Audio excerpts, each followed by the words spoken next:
Bismillahirrahmanirrahim. Penjajahan ekonomi asing makin sempurna. Jangan pernah dilupakan, pemrakarsa Omnibus Law Indonesia itu adalah Pak Jokowi sendiri, sementara DPR RI sebagai tukang stempel kemauan eksekutif adalah penanggung jawab yang kedua.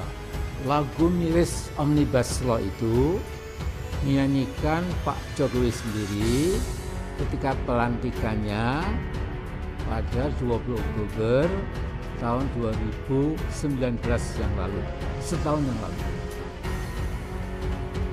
Di beberapa negara yang pernah menerapkan Omnibus Law itu, masyarakat di negara-negara itu menjulukinya sebagai Big Ugly Law, undang-undang dengan kejahatan besar. Umumnya negara-negara tersebut walaupun resminya masih memegang demokrasi, tetapi oleh banyak pengamat dan sebagian politisi, Omnibus Law atau Big Ugly Law itu sebagai praktek otoriterisme. Inilah yang terjadi di Indonesia, tetapi skalanya paling besar dibandingkan dengan negara-negara yang pernah mempraktekkan Omnibus Law itu. Setelah undang-undang Omnibus yang dijuluki sebagai undang-undang sabu jagat itu disahkan, saya dapat menyimpulkan bahwa cengkeraman ekonomi asing di negara kita makin kokoh, dan di masa-masa mendatang baik rezim dan rakyat kita semua akan jadi bangsa kacung. Saya tidak heran kalau para kacung asing itu akan berteriak kencang seolah-olah tidak ada yang salah dalam undang-undang itu. Para buzzers dengan bayaran uang haram akan memeras pikiran untuk mencari-cari pembenaran buat sesuatu yang jelas-jelas merugikan kepentingan bangsa sendiri. Bukan mengada-ada, investor bisa sewa dengan harga Rp0 berkat Undang-Undang Cipta Kerja. Peluang berinvestasi di Indonesia memang sedang dibuka sebesar-besarnya oleh pemerintah, disertai dengan diberikannya berbagai kemudahan bagi para investor yang akan menanamkan modal di negeri ini. Bahkan Undang-Undang Omnibus Cipta Kerja memperlonggarkan kepemilikan properti oleh warga negara asing. Harga tanah misalnya 500.000, ya kita harus bisa di bawahnya itu. 300.000 misalnya, 300.000 misalnya. Bali sepi, kosong melongkong. Tapi 90% villa di Bali dikuasai orang asing. Negara rugi triliunan rupiah dari penyelundupan hukum tanah. Puluhan ribu villa dikuasai orang asing dengan meminjam nama nomini atau dengan sewa bohong-bohongan.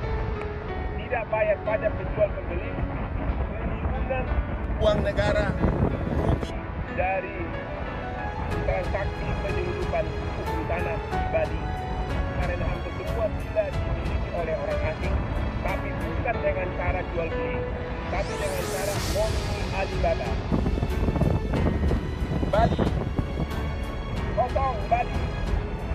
Pemirsa, 2 pulau di Berau, Kalimantan Timur tak bisa dimasuki oleh wisatawan lokal. Pulau itu sudah dikuasai pihak asing dan merupakan resort mewah karena pembayaran menggunakan mata uang asing.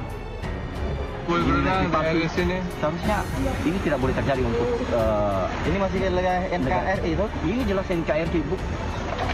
Kalau seandainya tadi di luar dari Pulau Jawa, ini kan di tengah. Nah, itu kan di tengah. Ini perbatasan masih jauh kok, masih ada barang-barang privat seperti ini. Sementara mereka, ketika kita ke negara mereka, tidak ada hal-hal privasi yang di sini. Apakah uang bisa membeli negara ini? Kepercayaan apa yang negara berikan untuk kita menjaga negara ini kalau negara sendiri mau menjual belikan dan memberikan izin untuk menjaga privasi mereka?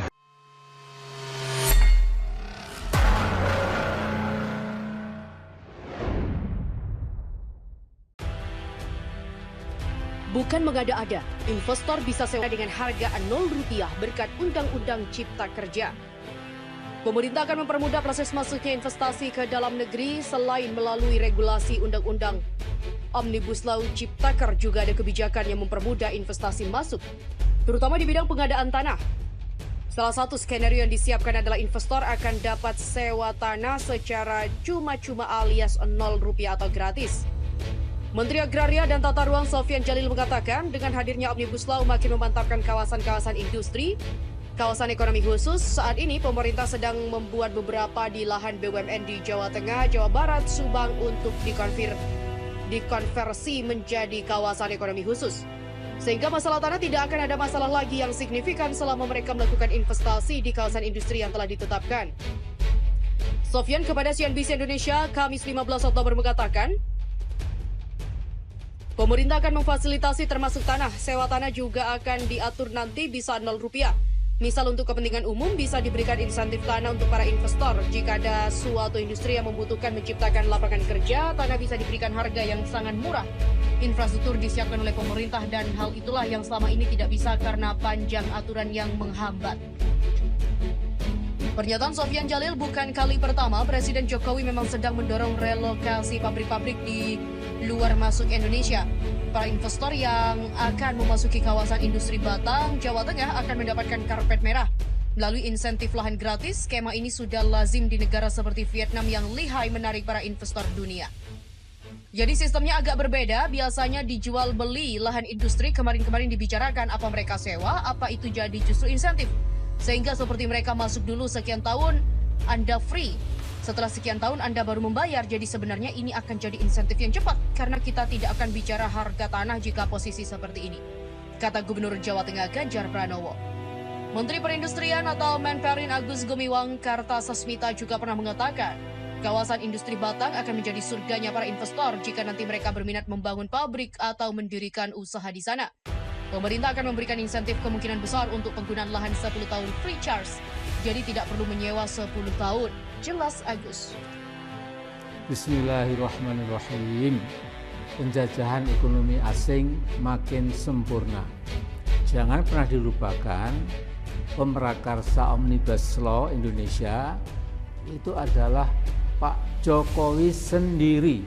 Sementara DPR RI sebagai tukang stempel kemauan eksekutif adalah penanggung jawab yang kedua.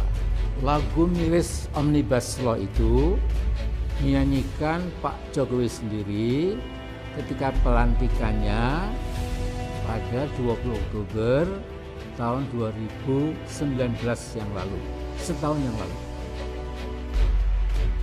Di beberapa negara yang pernah menerapkan Omnibus Law itu, masyarakat di negara-negara itu menjulukinya sebagai Big Ugly Law, undang-undang dengan kejahatan besar. Umumnya negara-negara tersebut walaupun resminya masih memegang demokrasi, tetapi oleh banyak pengamat dan sebagian politisi, Omnibus Law atau Big Ugly Law itu sebagai praktek otoriterisme. Inilah yang terjadi di Indonesia, tetapi skalanya paling besar dibandingkan dengan negara-negara yang pernah mempraktekkan Omnibus Law itu. Setelah undang-undang Omnibus yang dijuluki sebagai undang-undang sabu jagat itu disahkan, saya dapat menyimpulkan bahwa cengkeraman ekonomi asing di negara kita makin kokoh, dan di masa-masa mendatang baik rezim dan rakyat kita semua akan jadi bangsa kacung. Saya tidak heran kalau para kacung asing itu akan berteriak kencang seolah-olah tidak ada yang salah dalam undang-undang itu. Para buzzers dengan bayaran uang haram akan memeras pikiran untuk mencari-cari pembenaran buat sesuatu yang jelas-jelas merugikan kepentingan bangsa sendiri. Omnibus Law adalah bukti paling akhir betapa negara dapat melakukan kezaliman multidimensional secara sekaligus. Saya tidak akan mengulangi betapa kaum buruh kita bakal lebih menderita karena outsourcing dapat menggusur kehidupan buruh sesungguhnya.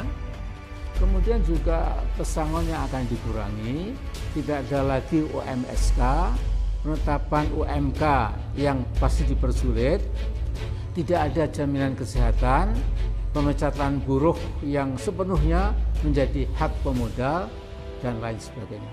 Saya akan mengangkat satu masalah yang tidak kalah penting, yaitu akan terjadi freeportisasi di semua bidang.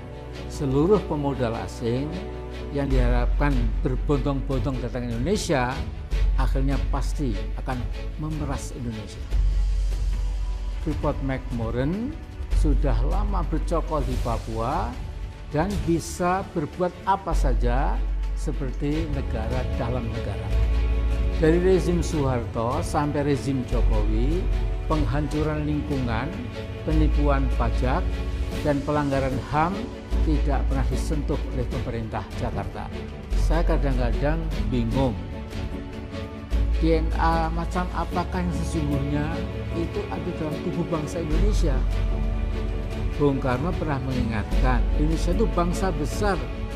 Istilah beliau bukan bangsa kintel atau bangsa kodok. Mengapa rezim Jokowi dan DPR tega memproduksi Omnibus Law tanpa memperhatikan kepentingan rakyat? Sebagian investor global bernurani berteriak keras bahwa undang-undang bahaya itu sesungguhnya tidak diperlukan. Mengapa? Karena akan berdampak pada kehancuran lingkungan atau ekosida, menghancurkan dan membunuh lingkungan hidup. Reuters memberitakan ada 35 investor asing yang mengingatkan Indonesia jangan nekat mengesahkan undang-undang yang diprakarsai oleh Presiden Jokowi itu. Mereka saja, orang asing, mengingatkan jangan sampai biodiversitas hutan-hutan Indonesia lenyap gara-gara AMDAL akan diterapkan secara selektif. Artinya perlindungan ekologi bukan sesuatu yang penting lagi. Nah, berkaca pada apa yang terjadi di Freeport-McMoRan, otoritas dana pensiun di Swedia, Norwegia, dan New Zealand menarik saham mereka dari Freeport karena apa? Karena mereka tidak tahan melihat penghancuran sistematik dan permanen oleh Freeport di Papua. Danau dan 2 sungai besar di lingkungan tambang Freeport telah mati. Dari rezim satu ke rezim berikutnya tidak ada protes, pernyataan, apalagi ancaman dan ultimatum terhadap Freeport. The ecological destruction goes on and on and on.